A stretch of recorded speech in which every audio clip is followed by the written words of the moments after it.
Iman Zanatul Hairi, kurikulum merdeka untuk siapa? Kurikulum merdeka untuk siapa? Kurikulum merdeka adalah produk belum selesai, sebab uji coba dulu tahun 2020, naskah akademiknya belakangan tahun 2022.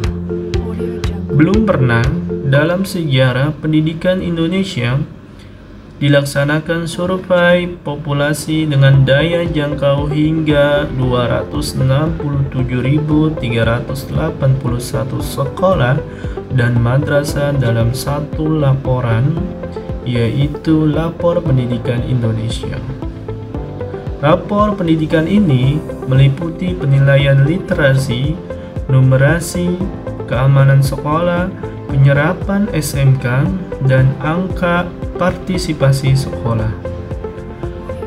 Data tersebut ditarik dari Asesmen Nasional, Data Pokok Pendidikan Edukasi Manajemen Informasi Sistem atau Dapodik dan EMIS, Badan Pusat Statistik BPS, Aplikasi Pendidik dan Tenaga Kependidikan Platform Merdeka Mengajar atau PMM, Aplikasi Rencana Kegiatan dan Anggaran Sekolah atau ARKAS, dan Sistem Informasi Manajemen Pengembangan Keprofesional yang Berkelanjutan atau SIMPKB, Badan Akreditasi Nasional, dan Trade Study untuk SMK.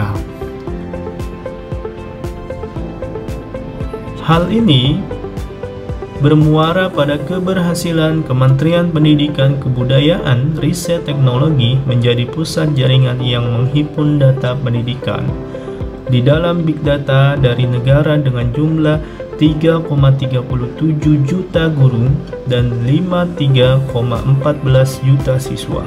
Namun, tumbal dari penggalian data pendidikan secara nasional dibayar dengan tidak murah. Tentunya, total anggaran prioritas untuk Merdeka Belajar tahun 2023 sebesar 4,57 triliun untuk pengembangan sistem semua platform digital pendidikan Merdeka Belajar pada 2022 sampai 2023 berbiaya 969,6 miliar atau hampir 1 triliun. Berdasarkan rapat kerja Kemendikbudristek Komisi 10 tanggal 30 bulan 8 tahun 2022. Pada anggaran 2024, untuk biaya sistem dari platform saja menelan anggaran 521 miliar atau sewa data awan sebesar 180 miliar dan untuk biaya kemitraan platform digital sebesar 37,5 miliar. Rapat kerja Kemendikbudristek Komisi 10 tanggal 7 bulan 11 tahun 2023. Artinya, kita masih harus menanggung sekitar 0,7 triliun pada 2024 hanya untuk merawat berbagai platform pendidikan yang tidak murah ini.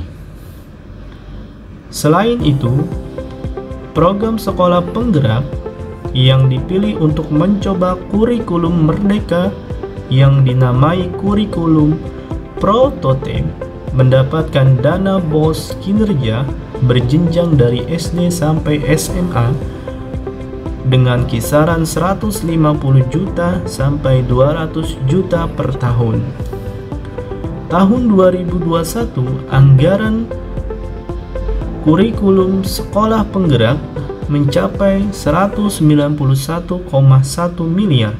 Semua biaya ini terlalu mahal jika dipakai hanya untuk membela kurikulum merdeka.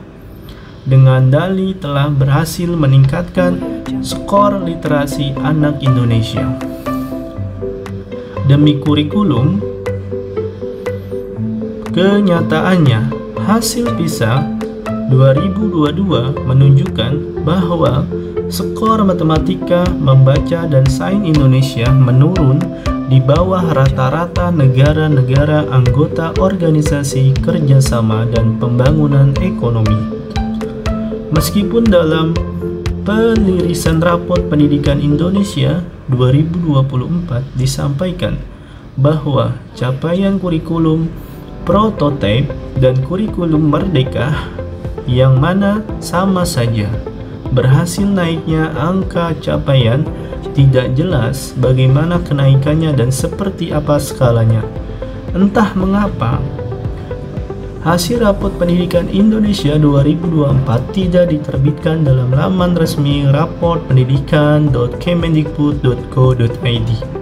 Informasi lebih luas mengenai raport nasional secara detail juga tidak akan bisa diakses. Kemendikbudristek berargumen bahwa raport pendidikan Indonesia tidak dipublikasikan secara lengkap karena upaya konsisten agar tidak ada perankingan. Dengan cara raport tersebut hanya bisa dilihat oleh sekolah, dinas pendidikan provinsi dan kabupaten atau kota wilayah sendiri.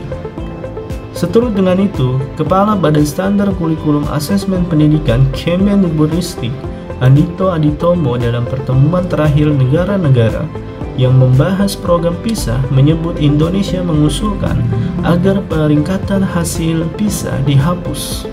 Ini seperti diusulkan agar sebuah perlombaan tidak ada juaranya. Bagaimana negara-negara yang tertarik mengikuti PISA pada titik tertentu berlomba-lomba untuk perankingan usul sekolah tersebut menjadi paradoks ganda. Justru perankingan PISA dikritik wakil Indonesia.